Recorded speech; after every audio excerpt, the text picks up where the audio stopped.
Verdict news में आज हम बात करेंगे उत्तर प्रदेश के सियासी डेवलपमेंट पर। अंत भला तो सब भला। आज उत्तर प्रदेश की राजधानी लखनऊ के चर्चित होटल फॉर्च्यून में एक प्रेस कॉन्फ्रेंस हुई और इस प्रेस कॉन्फ्रेंस ने उन सारे घटना चक्र पर पर्दा डाल दिया जो राजनीतिक गलियारों में और मीडिया के गलियारों में कई दिनों से चर्चा बनाए हुए थे। घटना चक्र थी कि क्या वाकई कांग्रेस और समाजवादी पार्टी के बीच का संभवित अलायंस, संभवित गठबंधन, गठजोड़ टूट गया है? जी हाँ, लेकिन उन चर्चाओं पर पूरी तरह से विराम लग गया है। आज होटल फॉर्च्यून की प्रेस कॉन्फ्रेंस में अखिलेश यादव के प्रतिनिधि के तौर पर उत्तर प्रदेश के समाजवादी पार्टी के अध्यक्ष नरेश उत्तम पटेल ने आज कांग्रेस को दी जाने वाली सीटों की घोषणा कर दी और इसमें उत्तर प्रदेश कांग्रेस कमेटी के प्रेसिडेंट अजय राय और उत्तर प्रदेश के ऑल इंडिया कांग्रेस कमेटी के प्रभारी राष्ट्रीय महासचिव अविनाश पांडे भी शामिल हुए। पूरी तरह से पिक्चर साफ हो गई है। जो कल देर रात तक एक तरह से बादल मंडराते रहे समाजवादी पार्टी के गलियारों में और कांग्रेस के उत्तर प्रदेश में एक चर्चा बनी रही कि क्या वाकई गठबंधन टूट गया है।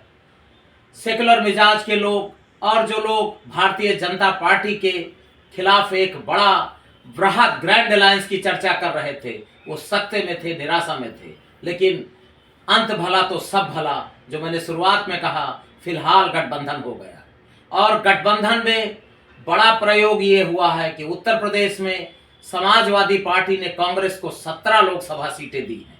बाकी 80 लोकसभा से बची हुई 63 लोकसभा सीटों पर खुद समाजवादी पार्टी लड़ेगी या अपने पसंद के लोगों को चुनाव मैदान में उतारेगी। इनमें महान दल है केशव देव मौर्य का, संजय चौहान का जनवादी पार्टी और पल्लवी पटेल का अपना दल कमेरावादी। इन तीनों छोटे दलों का स्टैंड क्या होगा ये भविष्य के गर्भ में है कि इनको कैसे एकोमोडेट किया जाएगा ये भी आने वाला वक्त बताएगा। एक बड़ा डेवलपमेंट और लखनऊ में आज हुआ है। बहुत पहले आपको याद होगा 1996 देश में समाजवादी पार्टी को उत्तर प्रदेश के बाहर मुलायम सिंह यादव की जेरे क़यादत वाली समाजवादी पार्टी को महाराष्ट्र में शरद पवार साहब ने कांग्रेस एनसीपी अलायंस ने 3 लोकसभा सीटें दिया था। उन 3 लोकसभा सीटों में जिस तरह की लड़ाई हुई, चंद्रिका केनिया और सुहेल लोखंडवाला 153 वोट से मुंबई की सीट समाजवादी पार्टी लोकसभा में हारी थी। अब उसी नक्शे कदम पर, उसी तर्ज पर चलते हुए कांग्रेस पार्टी ने जिस मध्य प्रदेश को लेकर के काफी नुराकुश्ती हुई, काफी सियासी नुराकुश्ती हुई, उस मध्य प्रदेश में 1 लोकसभा सीट खजुराहो समाजवादी पार्टी को गठबंधन में लड़ने के लिए दे दिया। पिक्चर साफ हो गई है। अखिलेश यादव जब से समाजवादी पार्टी के नेशनल प्रेसिडेंट बने हैं, पहली बार उत्तर प्रदेश के बाहर गठबंधन में चुनाव लड़ने के लिए मध्य प्रदेश वो जा रहे हैं। मैंने पहले भी आपको बताया है कि मध्य प्रदेश में 4 विधानसभा सीटें ऐसी थी, अभी जो नतीजे आए थे मध्य प्रदेश के, जिनमें कांग्रेस पार्टी का हार का कारण जो था, जितना वोट कांग्रेस के प्रत्याशियों को मिला उससे करीब 1000, 1500, 2000 वोट ज्यादा समाजवादी पार्टी के प्रत्याशियों को मिला। मतलब साफ है 4 सीटों पर नुकसान का कारण समाजवादी पार्टी। और दूसरा जो सियासत में मनोवैज्ञानिक नुकसान की बात होती है, एक साइकोलॉजिकल इफेक्ट पड़ा, खासकर यादव बेल्ट जो उत्तर प्रदेश से सटी हुई है मध्य प्रदेश के नतीजों पर। फिलहाल आज हम उन 17 सीटों पर बात करेंगे, अलायंस के नो हाउ पर बात करेंगे कि क्या किस सीट का क्या फीडबैक है। और आज हमारे साथ गुजरात के चर्चित राजनीतिक विश्लेषक और अखबारी जगत के जाने माने चेहरे, अखिल भारतीय पत्रकार सुरक्षा परिषद के नाम का संगठन जिसका नेटवर्क ऑल इंडिया में है, उत्तर भारत के सारे राज्यों में, साउथ के सारे राज्यों में, नॉर्थ ईस्ट में, आज हमारे साथ जिग्नेश भाई कालावड़िया उत्तर प्रदेश की इस अपडेट पर हमारे साथ जुड़ चुके हैं। कालावड़िया साहब, आपका स्वागत है। जी धन्यवाद। ओपी यादव जी, आप गुजरात में काफ़ी लंबे अरसे से पधारे। गुजरात के हर शहर, हर गांव में आप राजनीतिक विश्लेषक के तौर पे, एक साइकोलॉजिस्ट के तौर पे आप घूम रहे हैं। और आज जब मीडिया के द्वारा हमें ये जानकारी मिली कि जो गठबंधन कहीं न कहीं लड़खड़ा रहा था, पिछले दिनों में मीडिया में काफ़ी सारी चर्चाएं थी कि देश का जो सबसे बड़ा राज्य है उत्तर प्रदेश, वहाँ क्या इंडिया गठबंधन खत्म हो जाएगा और कांग्रेस और अखिलेश की राह अलग हो जाएगी। ये चर्चाओं का आज आपने बताया उसी तरह अंत हुआ है और ये गठबंधन अब आगे बढ़ेगा। समाजवादी पार्टी और कांग्रेस सिर्फ उत्तर प्रदेश में नहीं परंतु पूरे देश में एक साथ मिलकर इस चुनावी गठबंधन में आगे बढ़ेंगे। तो इसकी सियासी असर क्या होगी, मैं जो हमारे गुजरात के जो हमारी जनता है वो ये जानना चाहती है, क्योंकि जो हमारे गुजरात के नरेंद्र भाई है वो भी उत्तर प्रदेश के वाराणसी से चुनाव लड़ते हैं और ये ऐसा हमारे राजनीतिक गलियारों में चर्चा होती है कि जो दिल्ली की गादी है वो यूपी से होकर जाती है, यूपी में जो सियासी समीकरण बनते हैं उसकी असर पूरे देश में होती है। तो हम गुजरात की पूरी जनता भी ये जानना चाहेंगे आपसे, आप बहुत बड़े राजनीतिक विश्लेषक है, आपका पूरे उत्तर प्रदेश पर बहुत गहरा असर है, आप पूरी सियासी मूवमेंट पर आपकी नज़र है और आपके द्वारा जो माहिती जो जानकारी दी जाती है वो राजनीतिक रूप में सही साबित होती है, ऐसा कई बार हुआ है। तो यादव साहब, हम आपसे ये जानना चाहते हैं कि जो ये गठबंधन हुआ, कांग्रेस को 17 सीटें दी गई और बाकी की सीटों पर समाजवादी पार्टी और उसके अन्य सहयोगी दल सब मिलकर लड़ेंगे, तो उसका सियासी पूरा जो माहौल है उस पर क्या असर रहेगा? देखिए जिग्नेश भाई, जो अखिलेश यादव जी का उत्तर प्रदेश के बाहर, चाहे हरियाणा का अहिरवाल का एरिया हो, चाहे राजस्थान का अहिरवाल का एरिया हो, खासकर अलवर और जयपुर ग्रामीण की जो पट्टी है, गुड़गांव पार्लियामेंट है और ये रेवाड़ी वाला जो एरिया है, या गुजरात में द्वारका जामनगर का अमरेली का जो एरिया है यादव बेल्ट है, महाराष्ट्र की यादव बेल्ट है और देश के दीगर इलाकों में जो यादव पट्टी है। आपको याद होगा कि बीच में एक ऐसा रोड मैप प्लान हुआ था कि तेजस्वी यादव और अखिलेश यादव को लेकर के कांग्रेस पार्टी पूरे देश में निकलना चाहती थी, ऐसी चीजें बन नहीं पाई। निश्चित रूप पे गुजरात की बात किया जाए तो गुजरात के रेफरेंस में जैसे जामनगर लोकसभा सीट है, अगर राहुल गांधी और अखिलेश यादव की जॉइंट रैली होती तो निश्चित तौर पर कांग्रेस के साथ अमरेली है, जूनागढ़ है, ये जो गुजरात की जो पार्लियामेंट सेगमेंट है, इसके बाद बिहार के जो पार्लियामेंट सेगमेंट है, मध्य प्रदेश में तो समाजवादी पार्टी को ऑफिशियल सीट मिली हुई है, खजुराहो सीट कांग्रेस ने छोड़ दिया है, तो खजुराहो, टीकमगढ़, गुना, शिवपुरी, अशोकनगर, सागर, ये जो पार्लियामेंट सेगमेंट हैं, इन सेगमेंट पर जरूर असर पड़ा गया। और याद होगा कि मध्य प्रदेश के चुनाव में अखिलेश यादव बरौवा गए थे, सुभाष यादव जी के गांव, डिप्टी सीएम रहे सुभाष यादव। एक लगा कि मध्य प्रदेश में एक बैकवर्ड पॉलिटिक्स का ताना बाना तैयार हो रहा है और उसके बाद कई चीजें खराब हो गई, तो निश्चित रूप से मध्य प्रदेश और छत्तीसगढ़ में ये राजनांदगांव के आसपास का एरिया जो है, भिलाई के आसपास का एरिया है, इधर जो पार्लियामेंट सेगमेंट है, यहाँ अखिलेश यादव अगर कांग्रेस के प्रचार में चले गए, किन किन चरणों में चुनाव होता, कैसे क्या होता, ये तो उनका इंटरनल मामला है। लेकिन निश्चित तौर पर छत्तीसगढ़, झारखंड को देख लीजिए कि झारखंड में गिरिडीह और गोड्डा का जो बेल्ट है, यहाँ से पार्लियामेंट में लगातार यादव समाज के लोग लोकसभा पहुंचते हैं, तो इस सेक्शन में जरूर फर्क पड़ेगा। अखिलेश यादव जी के कांग्रेस के साथ आने से कांग्रेस को भी लाभ होगा और उत्तर प्रदेश में जो बड़ा लाभ मैं देख रहा हूं, ओवैसी की एमआईएम पिछले विधानसभा का जब चुनाव हुआ था, गुड्डू जमाली जो बाई इलेक्शन लड़े थे, बहुत अच्छा लड़ गए थे धर्मेंद्र यादव के खिलाफ, अभी बाई इलेक्शन जो आजमगढ़ का हुआ था, वो गुड्डू जमाली समाजवादी पार्टी में आए और फिर चले गए और वो एमआईएम से चुनाव लड़े। सिर्फ अकेले कैंडिडेट थे गुड्डू जमाली, जिनकी व्यक्तिगत प्रेजेंस है आजमगढ़ के मुबारकपुर में, उनकी जमानत बची थी। उत्तर प्रदेश की 403 सीटों में सब जगह एमआईएम की जमानत जब्त हो गई थी। इसका मतलब यह है कि अगर कांग्रेस और समाजवादी पार्टी का जो आज अलायंस की घोषणा हुई है, जो अनाउंसमेंट हुआ है, इससे एमआईएम और बीएसपी, क्योंकि बीएसपी को लगातार आप एनालिसिस करें, पार्लियामेंट हो या असेंबली, तो बीएसपी ज्यादातर मुस्लिम कैंडिडेचर पर उत्तर प्रदेश में दांव लगाती है और वोट डिवीजन, या जिसको आप वोट कटवा कह सकते हैं, वोट डिवीजन की पॉलिसी के तहत काम करती है और सेक्युलर दलों के ताने बाने को बड़ा नुकसान होता है। इससे जो अलायंस हुआ है, एक नेशनल पार्टी और समाजवादी पार्टी जो नेशनल पार्टी बनने की मुहिम में लगी हुई है, एक तो नेशनल पार्टी बनने का भी रास्ता धीरे से साफ होता नजर आ रहा है, तो बीएसपी भी कहीं ना कहीं अगर वोट कटवा कैंडिडेट लड़ाती है तो मुस्लिम समाज, जो सेंट्रलाइज वोटिंग करता है वो इस सारे चीजों को खारिज कर सकता है और कांग्रेस और समाजवादी पार्टी गठबंधन के पक्ष में वोटिंग का टर्नआउट, तो उत्तर प्रदेश में एक पूरा का पूरा तबका इस गठबंधन के साथ मजबूती के साथ जा सकता है। इसके अलावा दूसरा जो वोट बैंक का इंटेंट है, जैसे पीडीए पर अखिलेश यादव लगातार काम कर रहे हैं, उनकी इस पूरी सूची को देख लीजिए जो उन्होंने अनाउंस अभी तक किया, 27 कैंडिडेट जो भी कैंडिडेट उनके अनाउंस हुए हैं। तो मैं आपको बीच में से रोकता हूँ। गुजरात के जो मतदाता है जी, वो पीडीए से परिचित नहीं है, शब्द से भी परिचित नहीं। ये पीडीए क्या है और उसकी क्या राजनीतिक असर? देखिए आपके गुजरात में 80-84 के आसपास माधव सिंह सोलंकी साहब एक खान थ्योरी लाए थे, क्षत्रिय आदिवासी हरिजन मुस्लिम। इसी तरह का ये स्लोगन है, स्टीम रोलर है। आपको उत्तर भारत की राजनीति में याद होगा अजगर का स्टीम रोलर जनता दल का, जनता पार्टी के जमाने में अहिर जाट गुर्जर राजपूत, और फिर उसके बाद 1989 में माजगर हो गया मुस्लिम अहिर जाट गुर्जर राजपूत। बीजेपी 1991 में जब उत्तर प्रदेश में आई तो एक समीकरण चला था बाबलो ब्राह्मण बनिया लोधी। ये बेसिक वोट होता जिसको जोड़ करके एक सियासी ताना बाना बनता है।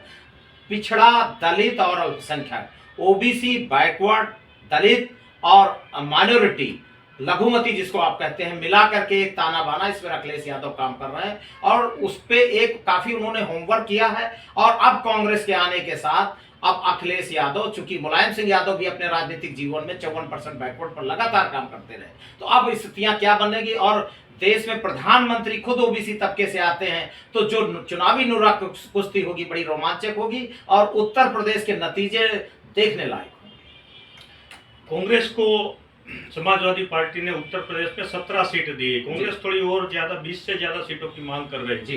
तो कांग्रेस की जो परंपरागत सीट है जी, रायबरेली, जहां से कांग्रेस जी, इंदिरा गांधी के समय से लगातार, सोनिया गांधी भी कई बार वहां से चुनाव जीते हैं, और अमेठी जहां से राजीव गांधी चुनाव जीते थे, राहुल गांधी भी कई बार चुनाव जीते हैं, लेकिन पिछली बार स्मृति ईरानी जीती थी और राहुल गांधी चुनाव हार गए थे।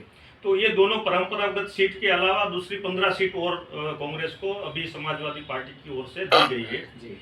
तो ये सभी सीटों का सीट बाय सीट हम थोड़ा एनालिसिस करेंगे, जिससे गुजरात की जनता को और उत्तर प्रदेश और पूरे देश की जनता को ये मालूम हो कि अभी यूपी में किस तरह की सियासी खेल होने जा रहा है। देखिए सबसे पहले हम रायबरेली की बात करेंगे। आपसे यादव साहब हम ये जानना चाहेंगे कि रायबरेली में स्थिति, कांग्रेस और सपा का गठबंधन बनने के बाद स्थिति किस तरह से सामने आ? देखिए रायबरेली और अमेठी दो पार्लियामेंट सीट पर शुरुआती दौर में 96 में एक बार सुरेंद्र बहादुर सिंह को समाजवादी पार्टी ने चुनाव लड़ाया था। उसके बाद लगातार कांग्रेस के पक्ष में समर्थन में रही है। अमेठी में भी शुरुआती दौर में अशोक पांडे को चुनाव लड़ाया था समाजवादी पार्टी ने, और लगातार अमेठी और रायबरेली ऐसी सीटें हैं कि लगभग 2 दशक हो गया समाजवादी पार्टी अपने कैंडिडेट नहीं लड़ाती। लेकिन जो ये गठबंधन हुआ है, इससे एक मनोवैज्ञानिक लाभ कार्यकर्ताओं को, दोनों दलों के कार्यकर्ताओं को मिला है। और रायबरेली और अमेठी में, जैसे अमेठी में राहुल गांधी चुनाव हार गए, तो जो समाजवादी पार्टी का वोट बैंक है उस दोनों के साथ आने से तस्वीर, थोड़ी सी जो धुंधली तस्वीर थी वो मजबूत हुई। और चूंकि लगातार जो पिछला चुनाव राहुल गांधी हारे, तकनीकी रूप से हारे या उनका नेटवर्क नहीं बन पाया, जो भी चीजें रहीं, या भारतीय जनता पार्टी का मोदी मैजिक काम कर गया, वो दीगर इश्यू है। लेकिन इन दोनों सीटों पर साथ आने से दोनों पार्टी के कार्यकर्ताओं का मनोवैज्ञानिक प्रभाव बढ़ेगा। ये जो बाकी जो 15 सीटें हैं, इसमें कुछ शहरी सीटें हैं जहां जानबूझ के समाजवादी पार्टी ने अलायंस में कांग्रेस के कोटे में दिया। जैसे गाजियाबाद में जनरल वीके सिंह वहां से मंत्री हैं, मेंबर ऑफ पार्लियामेंट है। गाजियाबाद ऐसी सीट है जहां बड़े मतों से भारतीय जनता पार्टी चुनाव जीतती रही, और गाजियाबाद में ही राजनाथ सिंह के बेटे का विधानसभा निर्वाचन क्षेत्र आता। तो निश्चित तौर पर गाजियाबाद में चूंकि जो बीजेपी का परंपरागत मतदाता है, वो मतदाता कांग्रेस के साथ कहीं ना कहीं जुड़ सकता है। और दूसरा शहरी एरिया है, जो इलाका है शहरी इलाका, उसमें मुस्लिम वोट डिवीजन नहीं होगा, और खासकर जो अपर क्लास का वोट है, ब्राह्मण, बनियाल, कायस्थ और भूमिहार, ये जो वोट है, इस वोट पर कांग्रेस के कोटे में जाने से, त्यागी वोट बैंक है, इस कोटे में जाने से एक बहुत मजबूती से गाजियाबाद लड़ेगी। देखिए 80-84 के बाद उत्तर प्रदेश नहीं पूरे देश की राजनीति का मिजाज बदला, फिर 89 में फिर मिजाज बदला। तो गाजियाबाद ऐसी पार्लियामेंट सीट रही कि समाजवादी पार्टी अपने स्थापना काल से कभी नहीं जीती है। तो कांग्रेस को देने के साथ एक हो गया कि दोनों दल का अगर ज्वाइंट वोट बैंक तैयार होता तो गाजियाबाद में लड़ाई बड़ी रोमांचक होती और जीत हार का फैसला उत्तर भविष्य के घर में है। दूसरी मथुरा सीट पर पहुंचते, ये शहरी सीट है और जाट डोमिनेटेड सीट है और ये सीट राष्ट्रीय लोक दल के कोटे में जाने वाली सीट थी, लेकिन अब चूंकि जयंत चौधरी शिफ्ट कर गए हैं, हेमा मालिनी यहाँ से मेंबर ऑफ पार्लियामेंट है और वो भी जाट फैमिली में धर्मेंद्र से उनकी शादी हुई है, तो निश्चित तौर पर जाटों का आकर्षण और प्लस उनका पर्सनल आकर्षण। अब मथुरा की जो सियासी पिच है थोड़ा सा बदलेगी। उसका कारण है कि सेकुलर वोट और दूसरा जो कैंडिडेचर किस कम्युनिटी से आता है। अगर कहीं जाट कम्युनिटी से कैंडिडेचर मथुरा में गठबंधन का आता है, कांग्रेस का आता है। और मथुरा का जो इतिहास रहा, आप याद करिए कि जब 1989 में विश्वनाथ प्रताप सिंह प्राइम मिनिस्टर बने थे, तब जनता दल इस सीट से चुनाव जीती थी मथुरा से। उसके बाद ना तो तीसरी ताकत और ना कांग्रेस पार्टी मथुरा से। हाँ, प्रदीप जैन आदित्य जो मंत्री रहे हैं दिल्ली में मनमोहन सरकार में, प्रदीप जैन आदित्य ने मथुरा से कांग्रेस की सिंबल पर चुनाव जीतकर इतिहास रच दिया था। और पूरे पार्लियामेंट में चूंकि कांग्रेस जाति नहीं जमात में विश्वास करती, होल की पॉलिटिक्स करती है, तो प्रदीप जैन आदित्य ने जीता। वो एक तरह से माना जाए कि शहरी पार्लियामेंट, जाट डोमिनेटेड पार्लियामेंट और कांग्रेस के कोटे में देकर के समाजवादी पार्टी ने बड़ा काम किया और दोनों वोट बैंक को मिला करके लड़ाई बड़ी मजबूत बन सकती। तीसरी पार्लियामेंट आप देखेंगे जो शहरी पार्लियामेंट है, प्रयागराज समाजवादी पार्टी रेवती रमन सिंह चुनाव जीत चुके हैं, लेकिन प्रयागराज से गांधी परिवार की अपनी नेटवर्किंग, अपनी सोशल नेटवर्किंग और अखिलेश यादव ने भी, चूंकि ग्रामीण जो सीटें हैं, ग्रामीण विधानसभा सीटें, वहां पर समाजवादी पार्टी का वोट बैंक मुस्लिम, यादव, कुर्मी, पासी, ये जो वोट बैंक है, ये वोट बैंक ग्रामीण क्षेत्र से और खासकर शहरी जो मतदाता है, शहरी मतदाता में जो नुरा कुश्ती होगी वो भारतीय जनता पार्टी और कांग्रेस के बीच में होगी। कांग्रेस इसमें अपनी संभावनाएं देख रही है। तीसरी सीट आते हैं, कुछ सीटें ऐसी हैं कांग्रेस ने जो जैसे मथुरा, गाजियाबाद, प्रयागराज, ये तो शहरी सीटें हो गई। कुछ झांसी चौथी शहरी सीट है, इस सीट से भी कांग्रेस एक बार चुनाव जीत चुकी है और समाजवादी पार्टी से भी चंद्रपाल सिंह यादव यहां से चुनाव जीत चुके हैं। तो ये शहरी और मिक्स सीट है, ग्रामीण भी असेंबली सीट है और शहरी भी सीट है, तो यहां कांग्रेस का समीकरण बेहतर हो सकता है। कुछ सीटें ऐसी हैं जो समाजवादी पार्टी के अपने प्रभाव की सीट है, जैसे बाराबंकी रिजर्व पार्लियामेंट है और ये रामसेवक यादव की कर्मभूमि रही है।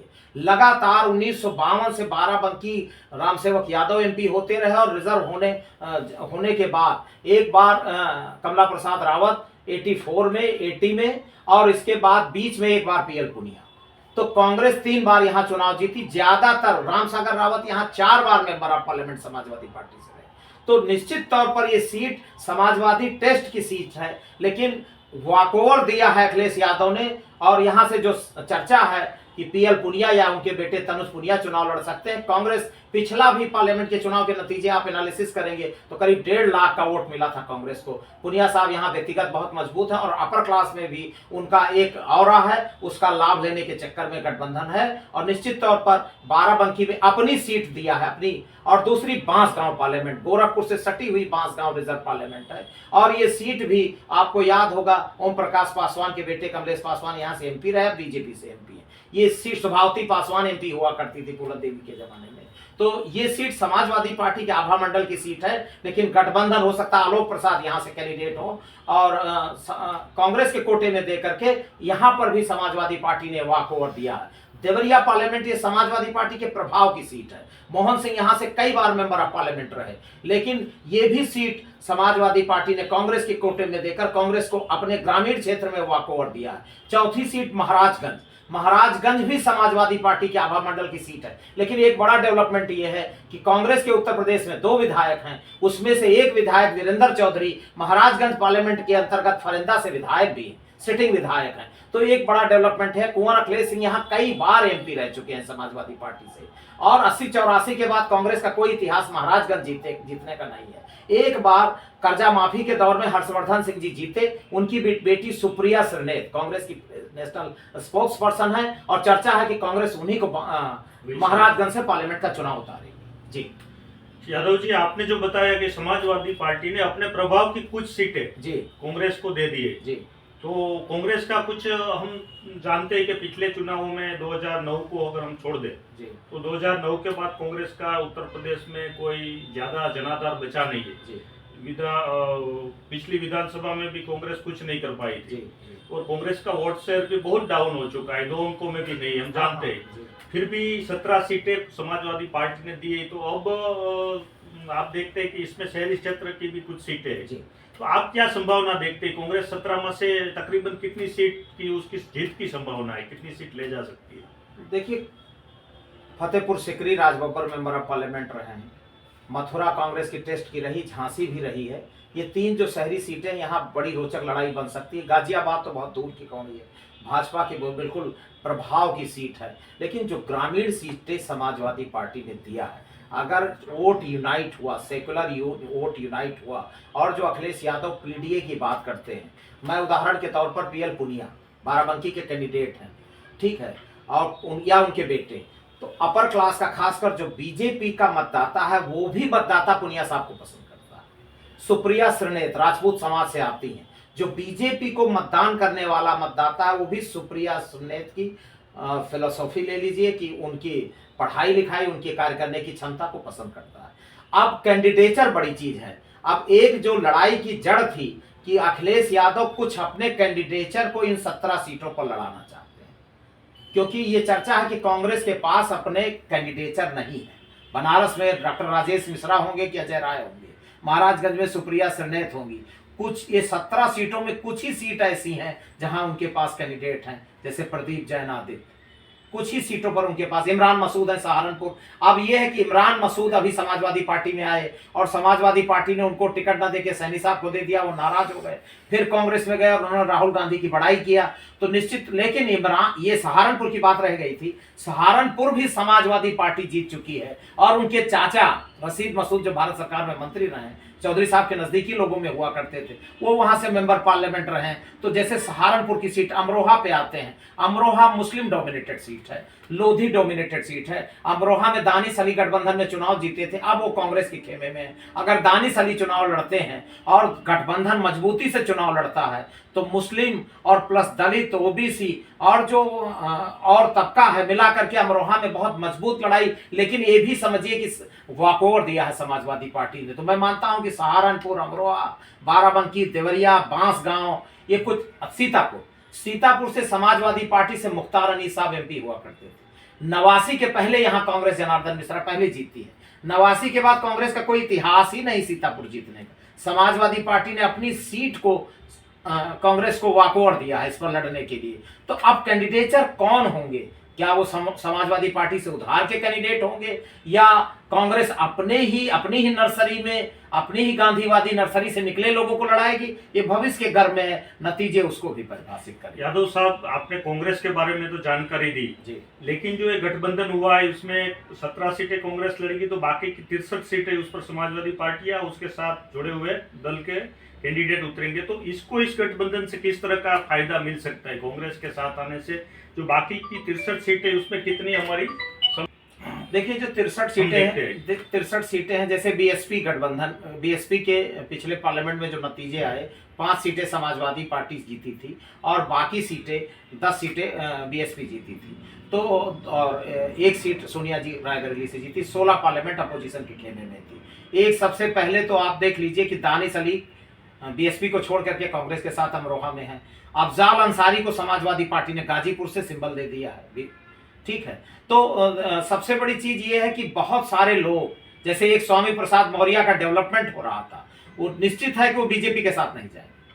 अब वो कहां जाएंगे? उनको भी अब सोचना पड़ेगा कि क्या उत्तर प्रदेश। स्वामी प्रसाद मौर्य का जो स्टेटमेंट आया है, मैंने जो देखा है, उन्होंने कहा है कि वो इंडिया गठबंधन को मजबूत बनाने के पक्ष में है और इंडिया गठबंधन को नुकसान हो ऐसा कोई काम नहीं करेंगे। ऐसा उसका समाजवादी पार्टी छोड़ने के बाद का एक स्टेटमेंट मैंने कहीं देखा था। तो मैं भी ये मानता हूँ कि निश्चित तौर पे वो ये दोनों पार्टी सब, देखिए अभी दोपहर, ज्यादा नुकसान आज दोपहर के बाद का जो लखनऊ का सियासी नजारा है बड़ी तेजी से बदला है। मैं आपकी बात से पूरी तरह इत्तेफाक रखता हूँ। हो सकता है कि चूंकि भारतीय जिस तरह सनातन पर वो हमलावर रहे, जिस तरह सामाजिक न्याय की उनकी फील्ड है, निश्चित तौर पर बीजेपी में एकोमोडेट नहीं हो पाएंगे मौर्य जी। तो हो सकता है जो अभी दोपहर के बाद प्रेस कॉन्फ्रेंस के आसपास का जो मानसिक और सियासी नजारा बदल गया लखनऊ का, उसकी परिणति हो कि मौर्य जी की सोच बदली हो, ये तो भविष्य के गर्भ में क्या होगा। लेकिन अखिलेश यादव अपने ज्यादा से ज्यादा सामाजिक छत्रपों को और छिटके हुए छत्रपों को आत्मसात करेंगे, उनको लेकर के आगे बढ़ेंगे। 63 सीटें बहुत बड़ा सेगमेंट है, उसमें जिसको चाहे अभी तक मेरे ख्याल से, क्योंकि वो तो थोड़ा नोरा कुश्ती का असर पड़ा है, लेकिन उसमें अखिलेश यादव चाहेंगे तो अपने हिसाब से लोगों को एकोमोडेट कर सकते हैं और नतीजे बेहतर दे सकता है गठबंधन। सबसे बड़ी चीज ये है कि एक मैसेज जो नेशनल, जैसे नीतीश कुमार का जाना, फिर जयंत चौधरी का जाना, ममता दीदी का बैक हो जाना, कई चीजें एक इंडिया गठबंधन में ऐसी हुई।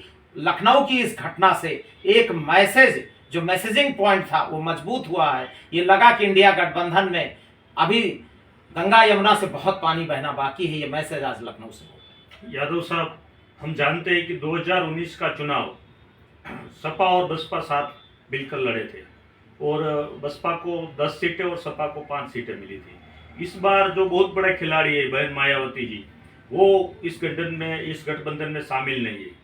तो बीएसपी की जो वोट बैंक है वो ज़्यादातर बरकरार रहती है, ऐसा लोगों का कहना है कि जो मायावती से जो जुड़े हुए लोग हैं, उसको पसंद करने वाले लोग हैं, उसकी बहुत बड़ी तादाद यूपी में है। तो वो जो कैंडिडेट सभी सीटों पर 80 सीटों पर अपने सिंबल से, हाथी के सिंबल से वो कैंडिडेट खड़ा करेगी, तो वो ये इंडिया गठबंधन को कितना मुश्किल पहुंचा सकते हैं या कितना नुकसान पहुंचा सकते हैं? निश्चित तौर पर बीएसपी का पूरे देश में अभी आभा मंडल है। जो रिजल्ट आए उत्तर प्रदेश में, एक विधायक जीता, वो दीगर बात है, लेकिन परसेंटेज ऑफ वोट की नज़र से देखा जाए तो आज भी 11-12% वोट बीएसपी के साथ है उत्तर प्रदेश में। लेकिन अखिलेश यादव बहुत लंबे समय से अम्बेडकरवादी ताकतों पर काम कर रहे हैं। बीएसपी के बहुत सारे नेता, कांग्रेस में नसीमुद्दीन सिद्दीकी, नकुल दुबे, ब्रजलाल खाबरी जो अभी स्टेट प्रेसिडेंट थे, सब बीएसपी से आए, बड़े छत्रप हैं। आप समाजवादी पार्टी में लालजी वर्मा, रामअचल राजभर, सुखदेव राजभर, इंद्रजीत सरोज, एक बड़ी लंबी फेहरिस्त है। काफी बड़े प्रभावशाली नेता अलग अलग समुदाय, अलग अलग जातियों के, अलग अलग आभा मंडल के समाजवादी पार्टी में आ चुके, सदन में है, संगठन में है, सत्ता और संगठन दोनों में है, विधायक भी हैं और संगठन की भी जिम्मेदारी संभाल रहे हैं। आपकी बात में सच्चाई है। बीएसपी खासकर दलित, जैसे विधानसभा के चुनाव में आपने देखा कि मैं जहां तक मानता हूं कि बीजेपी की जीत का सबसे बड़ा कारण था राशन, प्रशासन और महिला। राशन ये कि जो बीएसपी का वोट बैंक है, खासकर दलित वोट बैंक, वो ज्यादा शिफ्ट हुआ। ऐसा नहीं बैकवर्ड नहीं शिफ्ट हुआ, लेकिन दलित बहुत ज्यादा रेशियो में शिफ्ट हुआ। दूसरा प्रशासन, ऐसा मैसेज, चाहे मीडिया हो या परसेप्शन हो, जो भी चीजें रही हो, ऐसा मैसेज गया कि प्रशासन के मामले में योगी आदित्यनाथ जी बहुत मजबूत साबित होंगे और बीजेपी सत्ता में अगर आई तो उत्तर प्रदेश का जो गुड गवर्नेंस की परिभाषा है उसको परिभाषित करेंगे। एक दूसरा कारण। तीसरा, महिला उज्ज्वला योजना, ये सारी जो सेंटर की योजनाएं थी, स्टेट की जो योजनाएं थी, भाजपा के एजेंडे में थी, उससे महिलाओं का एक मेजर चंक, उससे कोई कम्युनिटी नहीं छूटी। मैं मानता हूं कि दलित समाज और मोस्ट बैकवर्ड कम्युनिटी, चूंकि अखिलेश यादव इस पे काम खूब कर रहे हैं। आप चंद्रशेखर की बानगी लीजिए, उनको पहले एकोमोडेट किया जा रहा, इसी 63 सीटों में एक वो भी कैंडिडेट होंगे, तो उनको एकोमोडेट किया जा रहा। तो जो बड़े दलित लीडर थे, जो बड़े ओबीसी एमबीसी लीडर थे बीएसपी के, वो ज्यादातर समाजवादी पार्टी के साथ आ गए हैं। तो निश्चित तौर पर, लेकिन कहा कुछ नहीं जा सकता, सियासत में कोई लकीर नहीं चलती। तो बीएसपी कोई ऐसा गोल खिलाए जिससे गठबंधन का बड़ा नुकसान हो, इसकी संभावना को खारिज नहीं किया जा सकता। यादव साहब, अयोध्या में जिसकी प्रतीक्षा थी, वो राम मंदिर का निर्माण हो चुका है, उसकी प्राण प्रतिष्ठा भी हो चुकी है और पूरे देश में भारतीय जनता पार्टी इसको बुनाने में लगी हुई है। पूरे देश से लोगों को वहां दर्शन के लिए आस्था एक्सप्रेस चलाकर भेज रही है। तो कुल मिलाकर ये अयोध्या का जो मुद्दा है, जो राम मंदिर का मुद्दा है, जिन्होंने 89 के बाद पूरी देश की राजनीतिक राम लहर, जिसका हम बोल सकते हैं 1991 की राम, 1991 के बाद, और पूरे देश का राजनीतिक दृश्य को उन्होंने पलट दिया है। तो इसकी अभी उत्तर प्रदेश की राजनीति पर उसका कितना प्रभाव रहेगा, और अभी फिलहाल हम अगर वर्तमान में चुनाव हो तो इसकी कितनी असर रहेगी? देखिए जिग्नेश भाई, आप भी बहुत चिंतन करते हैं। 1991 में जो राम लहर थी, मंडल बनाम कमंडल, उससे भी बड़ा और दूसरी एक सेगमेंट ये है कि राम मंदिर बन गया है, एक जिसको कहते हैं ना सियासत का पीक पॉइंट, तो भारतीय जनता पार्टी सियासत के पीक पॉइंट को एंजॉय कर रही है, जहां तक मेरा व्यक्तिगत तौर पर मानना। इस देश में वोटिंग का पैटर्न जो भी हो, लेकिन राम को मानने वाले और रहीम को मानने वाले, कृष्ण को मानने वाले, तुलसी को मानने वाले, तो जायसी को मानने वाले, इस देश में एक ऐसा तबका है जो गंगा जमनी तहजीब को पसंद करता है। ये हमारे देश का कल्चर है और मतदाता भी कहीं ना कहीं उससे प्रभावित है। निश्चित तौर पर चूंकि अयोध्या उत्तर प्रदेश में है और दुनिया का बहुत बड़ा ये आध्यात्मिक केंद्र है, और जो डेवलपमेंट हुआ है वो एकदम पीक पर है, और उसके नतीजों को अगर खारिज कर दिया जाए, इसको मैं नहीं मानता, लेकिन धर्म और राजनीति दोनों का आपस में मिश्रण ठीक नहीं है। तो धर्म के मुद्दे अलग हैं, धार्मिक चीजें अलग हैं, और सियासत का फैसला बेसिक चीजों से है, बुनियादी चीजों से है। अब जनता क्या फैसला करेगी, क्योंकि जो आप कह रहे हैं लगातार जो फेहरिस्त है, जिस तरह नतीजे आ रहे हैं, नतीजे कुछ भी हो सकते, कुछ कहा नहीं जा सकता, कुछ भविष्यवाणी नहीं की जा सकती। और मैं मानता हूं कि उत्तर प्रदेश ही नहीं, देश की सियासत जाति और धर्म के बीच में फंस गई। कोई राजनीतिक दल जाति से परिभाषित कर रहा सियासत को, कोई धर्म के साथ, लेकिन पूरे देश की सियासत एक तरह से समझ लीजिए कि धर्म और जाति के नेटवर्किंग में फंस गई है, और अब उससे निकलने का भी समय आ गया है। इसलिए वो तो फैसले बताएंगे, वो एक एनालिसिस का सब्जेक्ट है, वो तो हम फिर बात करेंगे 2024 के नतीजे के बाद कि क्या जनता जनार्दन में इन चीजों पर भी एक बहस हो रही। उत्तर प्रदेश में जो अभी किसान आंदोलन दिल्ली में चल रहा है, और उत्तर प्रदेश का किसान भी उनसे अछूता नहीं है, वो भी उनसे जुड़े हुए हैं। इसके पहले भी 3 साल पहले भी बहुत बड़ा किसान आंदोलन हुआ था। तो किसान भी इस समय परेशान है जो एमएसपी को लेकर, और उत्तर प्रदेश पूरा किसान बेल्ट है। तो जो किसानों का जो प्रश्न है, किसानों की जो समस्या है, और किसान अपने आप में कहीं ना कहीं परेशान है, उसका आने वाले समय में उत्तर प्रदेश की राजनीति पर आप क्या असर देखते हैं? कौन से बेल्ट में उसकी ज्यादा असर होने की संभावना है? देखिए, पश्चिम उत्तर प्रदेश जो किसान आंदोलन का एक गढ़ रहा, जैसे हरियाणा पंजाब पिछला जो आंदोलन हुआ, लेकिन चूंकि बीजेपी के रणनीतिकार लगातार किसान आंदोलन को परिभाषित करने पर काम, स्वामीनाथन साहब को, चौधरी चरण सिंह जी को भारत रत्न देने की बात इसी रणनीति का हिस्सा है। और सम्मान तो दूसरी चीज है, सम्मान तो स्वामीनाथन जी की रिपोर्ट लागू नहीं किया भारतीय जनता पार्टी ने, लेकिन चूंकि उत्तर प्रदेश का जो किसान है अलग अलग, बुंदेलखंड के किसान अलग सोच रखता है, पश्चिम उत्तर प्रदेश का किसान, रोहिलखंड का किसान अलग सोच रखता है, पूर्वांचल का किसान अलग सोच रखता है, तराई का किसान अलग सोच रखता है, लेकिन इस देश की जवानी, इस देश का पानी, इस देश का किसानी, ये उस पर लगातार, आज नहीं है, लगातार चर्चा होती रही है, और चुनावी मुद्दे इससे परिभाषित होते रहे। निश्चित तौर पर इन सब चीज़ों का असर पड़ता है। धर्म का, मैंने कहा ना कि हर सेक्टर का असर सियासत में है। किसान और मजदूर के अपने मुद्दे हैं, और उस पर ऐसा नहीं कि भारतीय जनता पार्टी की सरकार ने कोई काम नहीं किया, सरकार ने काम किया, और जो लोग पहले सरकार में है उन लोगों ने काम किया, लेकिन किसानों पर जितना काम होना चाहिए था उतना काम नहीं हो पाया। ऐसा नहीं कि भारतीय जनता पार्टी के साथ किसानों के नेता नहीं, राजनाथ सिंह खुद किसान पृष्ठभूमि से आते हैं, तो ऐसा कुछ नहीं, लेकिन जो होना चाहिए था, जो मिलना चाहिए था किसान को, मजदूर को, उसमें कहीं ना कहीं कमी रह गई है।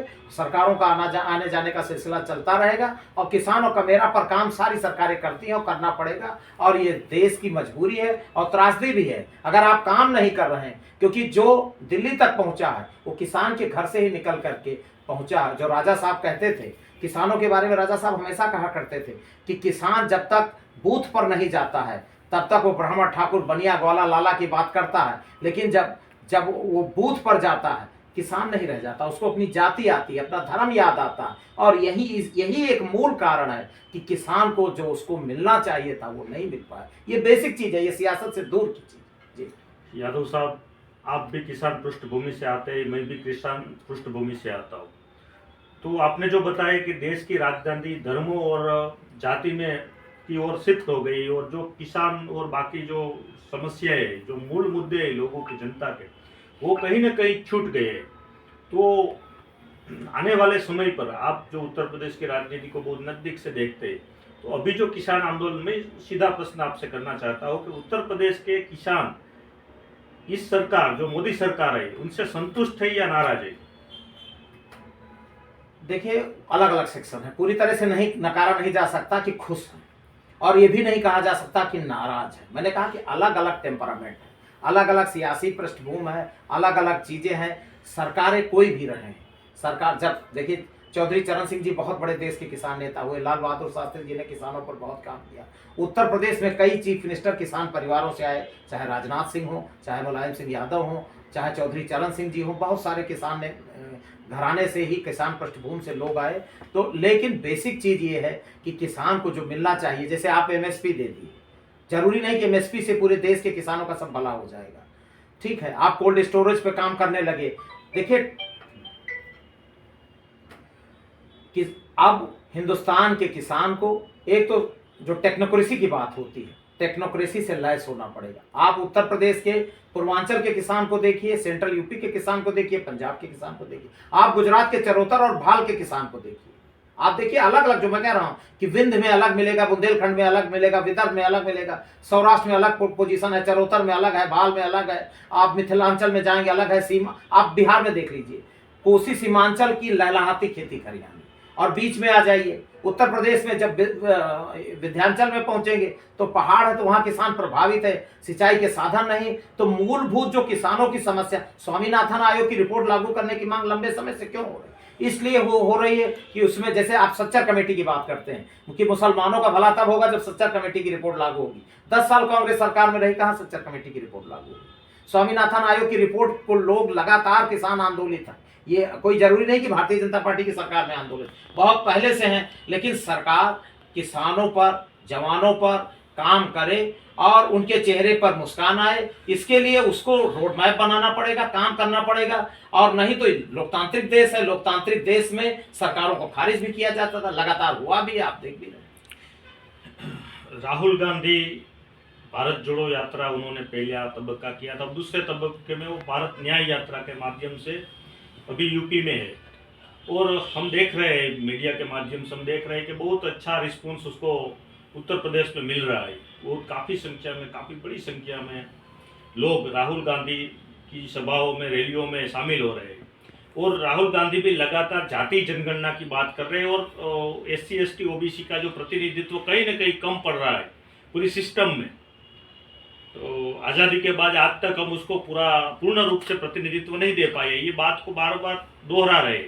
तो आने वाले चुनाव में, लोकसभा चुनाव में राहुल गांधी की न्याय यात्रा और खास करके जाति जनगणना और जो प्रतिनिधित्व की बात वो कर रहे हैं, उसका कितना असर रहेगा? देखिए जिग्नेश भाई, मैं मानता हूं कि मंडल पार्ट 2 की लड़ाई है। जातीय जनगणना पे आप देखिए, बिहार में जिस दिन जातीय जनगणना के नतीजे सार्वजनिक हुए, नज़ारा बदल गया बिहार की सियासत का। दूसरा, भी झारखंड सरकार ने उसको इम्प्लीमेंट करने का बीड़ा उठाया, झारखंड सरकार उसको करने जा रही है।